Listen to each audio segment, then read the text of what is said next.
so the pirate's problem.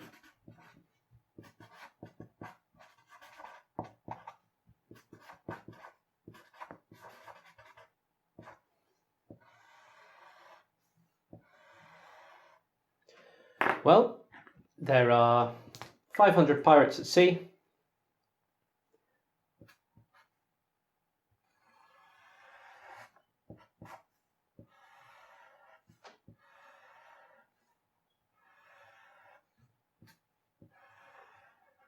Here's their boat.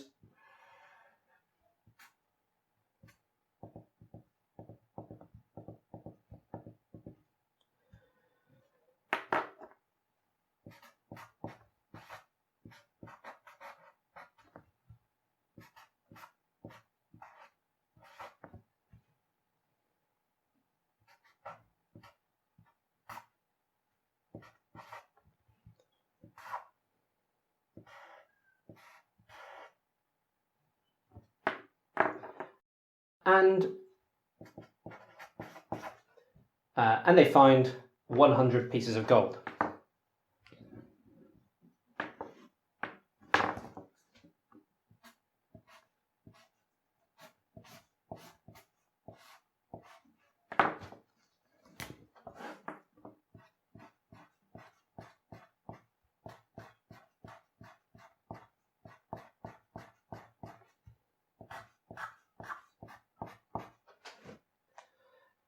And the question is, how do the 500 pirates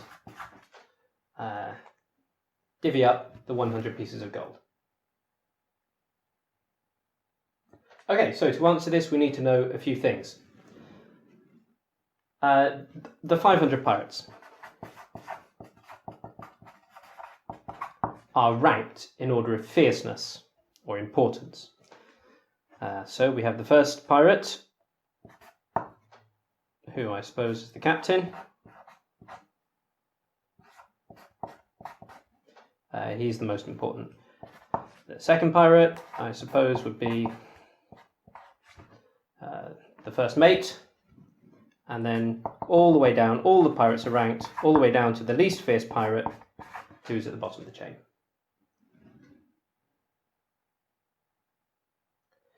Now, it's not a free-for-all. They don't just get to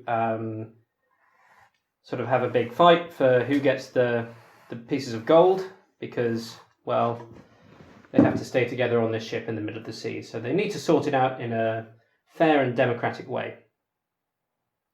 And the system that they've devised by ancient tradition is as follows.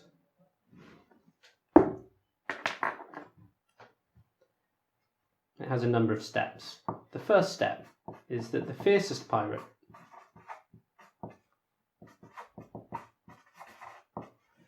proposes a way of sharing the gold.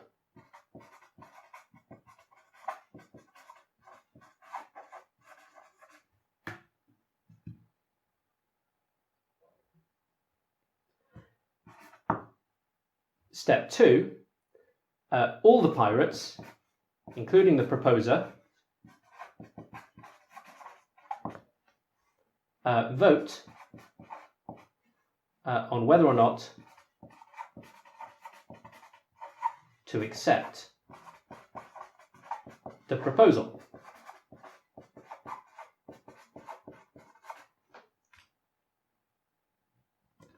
So, just as an example, the fiercest pirate proposes a way of sharing 100 pieces of gold. So the captain might say, I'm keeping all 100 pieces of gold.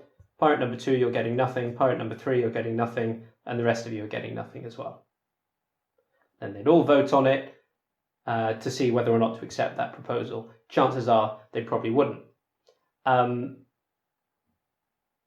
Alternatively, the captain might say, okay, I'm going to give one piece of gold to as many pirates as possible. I'll give one piece of gold to pirate 2, 3, 4, 5, 6, all the way down to pirate 101. And maybe that will satisfy enough people to vote for him.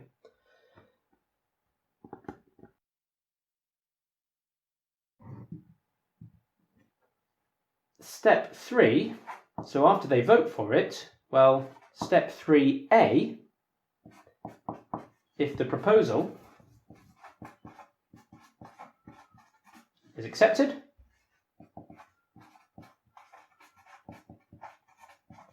they share the gold accordingly.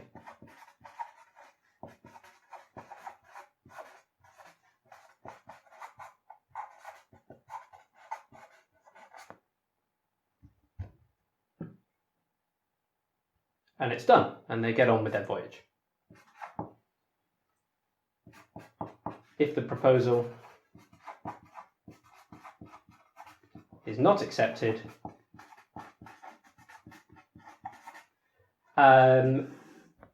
well, then the proposer, the person who made the proposer, walks the plank in typical pirate fashion. And at that point, the process then starts again. So from here, if the proposal isn't accepted, we go back up to the top, back up to step 1, and start again. Only this time, well, it's the fiercest remaining pirate proposes a way of sharing the gold, and all the remaining pirates vote on whether to accept the proposal. Okay, there's a few extra rules we need to know about in terms of understanding pirate behaviour.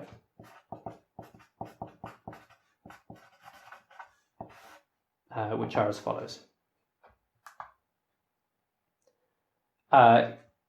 Gold pieces cannot be divided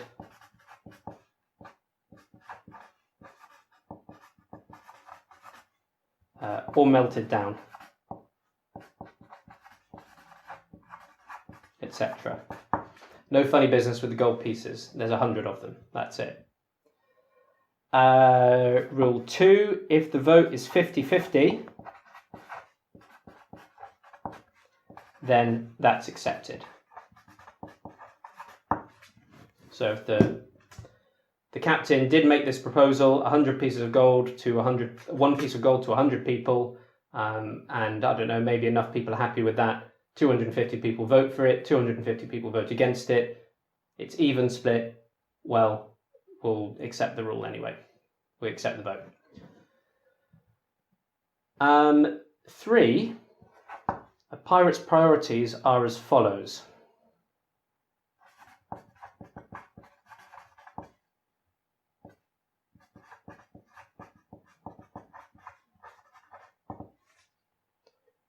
One, preserving his own life. And this is in order as well. So their first priority is preserving their own life.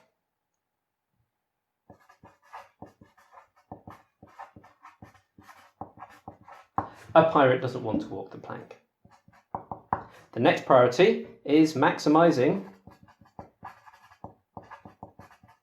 their gold. So treasure is the second most important priority.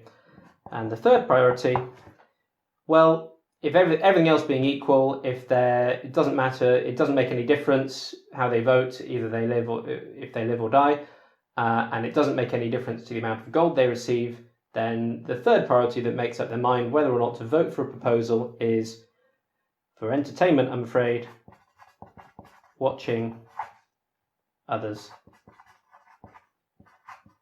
walk the plank.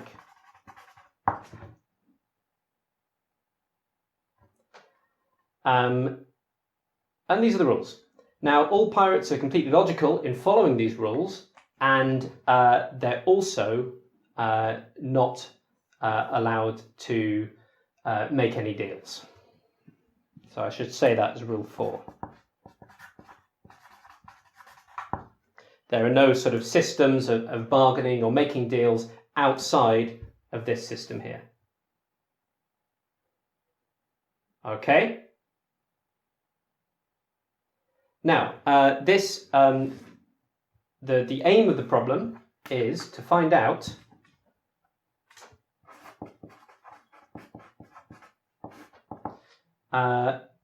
one, how many pirates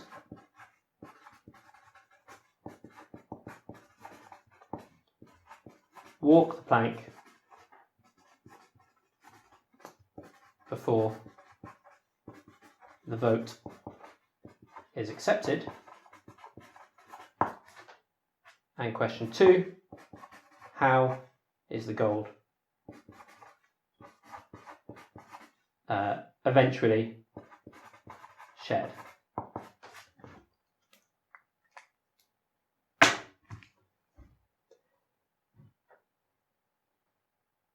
Now, this is a great problem because at first it seems like it's completely impossible, because you have to...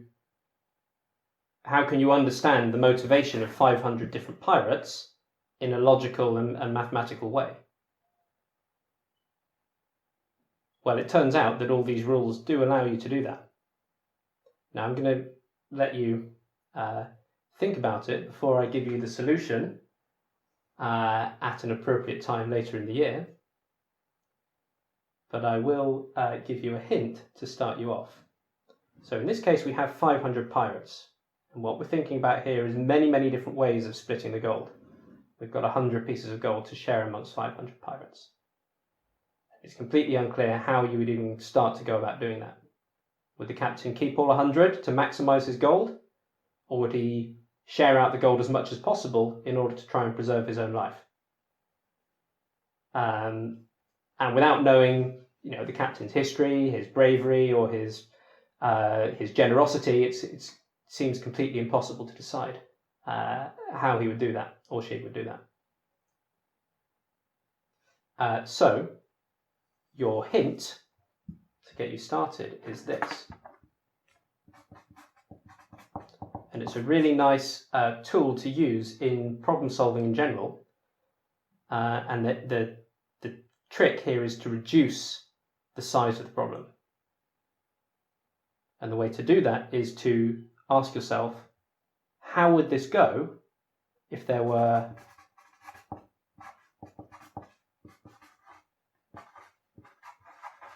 only 2 pirates and 100 pieces of gold?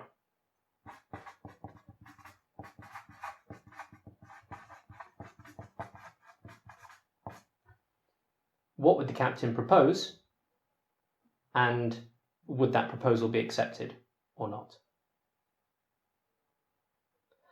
Do email me any solutions that you have. It's tscambler@sdmail.org.uk, or any questions you have about this problem, and we'll think about doing a solution later on.